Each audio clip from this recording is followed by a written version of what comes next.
Hello students, this is Namrata from SimStar Global School, and today we are going to discuss our chapter 10, that is natural resources. What is natural resource? See, nature has provide us many things that fulfill our daily needs, and it is very important to take care of that natural resource like sunlight, hills, water, soil. They all are provided by the nature, so that is why they are called the natural resources. And if we talk about the rock, sunshine, some of the other important materials, they all are categorized under the natural resources. Now let's start with very few but important natural resources like air, water, sunlight, and there are many more. We cannot survive without the air. So if I give you the flow chart for the natural resources, so how can you draw that? Suppose I have said that draw a flow chart for natural resources. So write here natural resources, then make an arrow that is showing downwards and make a line. Basically we are having mainly three natural resources. So write here the first one, air, then second one, water, and the third one, sunlight.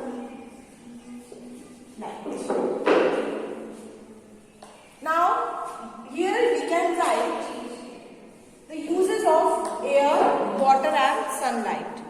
Like air used in breathing, photosynthesis,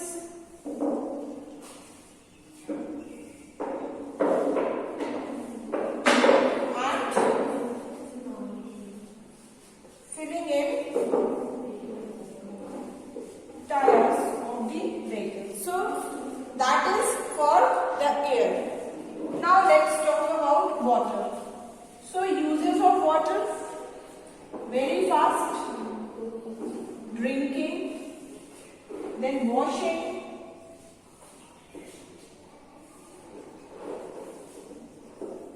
and thereafter for irrigation.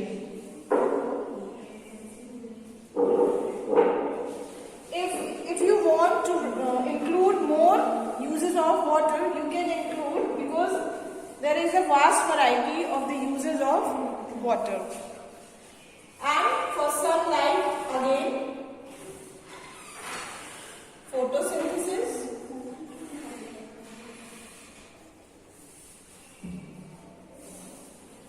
okay, drying, and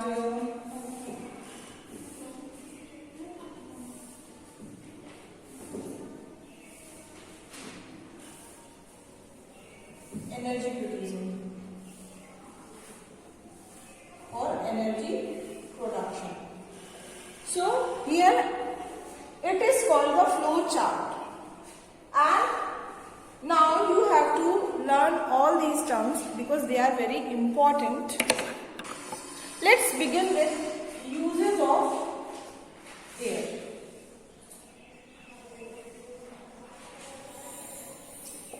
As we are human beings and the other animals as well as the plants, we all need air for breathing. We are breathing, that means we are intaking oxygen and we are exhaling, inhaling oxygen and exhaling carbon dioxide. But in plants, it is reversible, like they are absorbing carbon dioxide from the environment and they are releasing oxygen to the environment, and we are using that oxygen for our breathing.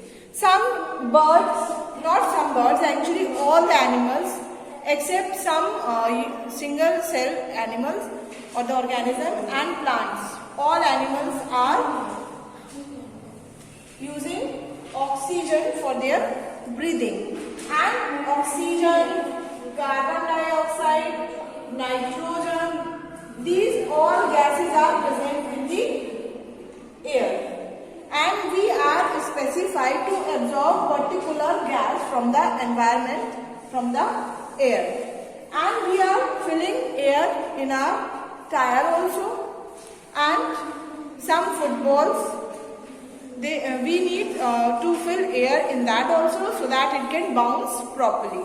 So here we have done with the usage of air. One more thing is here. Have you seen the windmills? Windmills are the large fans that are used to produce energy, like this.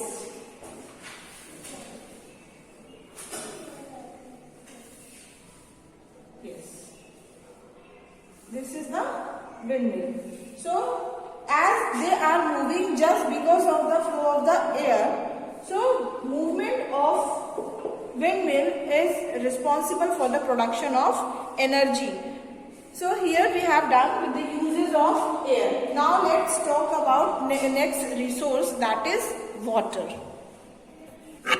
See, I have written all the uses of water in short, like all the animals, we human beings, animals, plants, we all need water for drinking because water is very essential for life. And one more thing, it is called universal solvent. Universal solvent. That means, universal solvent means most of the elements can be dissolved in water. That is why it is called universal solvent. Household chores. So, like cooking, washing utensils, washing clothes, and washing the grains, we are using water. So, that comes under category household chores. Next one is agriculture and industry. It is very important to provide water to the plants that has been grown in your farm. So that is come under agricultural activities, and some goods are produced just because the help of the water. So water is used in agricultural and industrial way. Electricity. Do you know that the big dams are just formed to produce hydroelectricity? What is that? Hydroelectricity. Now what is hydroelectricity? Hydro means water and electricity. You know what is electricity. So hydroelectricity, that means the electricity that is being produced by the water. So in that case, the big dams are made to produce hydroelectricity. Actually, what happens over there?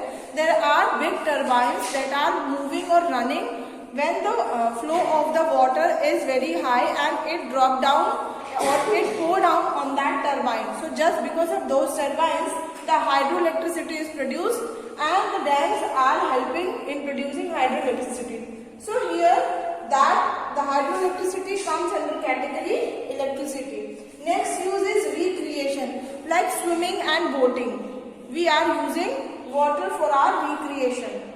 And transportation, absolutely, like something has to be imported from the other countries, some things has to be export from our country to the other countries, and they are in a huge quantity, in a vast variety. So we cannot use the airplane for supplying those things or importing those things via airways. So we are using big ships for transportation. So here we have done with the uses of water. They are very easy: drinking, household chores, agriculture and industry, electricity, recreation and transportation. Now let's have a look upon your book. There are some pictures given here. As you can see in this picture, here they are showing that the irrigation is done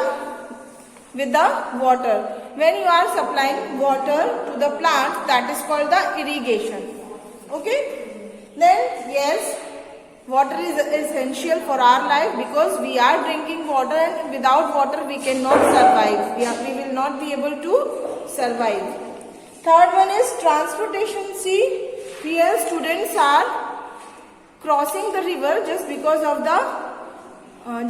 the help of this boat, and here they are transporting themselves from one place to another. And here habitat for water animals like fish, frogs, snakes, those animals which are living inside the water, they are called aquatic animals. Some plants are also living inside the water, they are called aquatic animals. So they need water to survive inside there.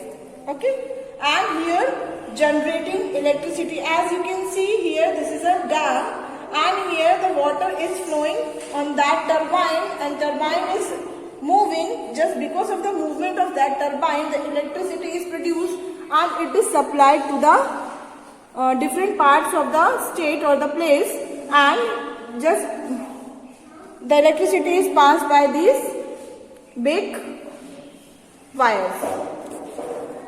And here this girl is swimming inside the water. That means it is a recreation part of use of water. So here we have done with the uses of water. Now let's talk about, okay, some more thing are here. Now let's talk about the next natural resource, that is soil. We will discuss this in the next video.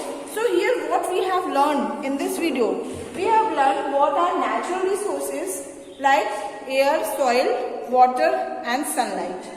Then we have discussed the flow chart for the natural resources. Thereafter we have discussed one by one two natural resources. First one was the uses of air. In that we have done, we have discussed the uses of air, like we are using air for breathing, plants are using air for photosynthesis. In that, plants are using carbon dioxide, absorbing carbon dioxide from the environment, and they are producing their food. Thereafter, in the uses of air, we have done that air is used to filling in tire and the football, so that we can move easily. And then we have discussed the uses of water. In that we have discussed drinking, like we are using water for drinking, for producing hydroelectricity, in household chores like washing utensils and cooking and washing clothes also, in some agricultural and industrial activity, and recreation like swimming and boating, and transportation for importing or exporting the things or the goods from one place to another. We are using waterways. Okay.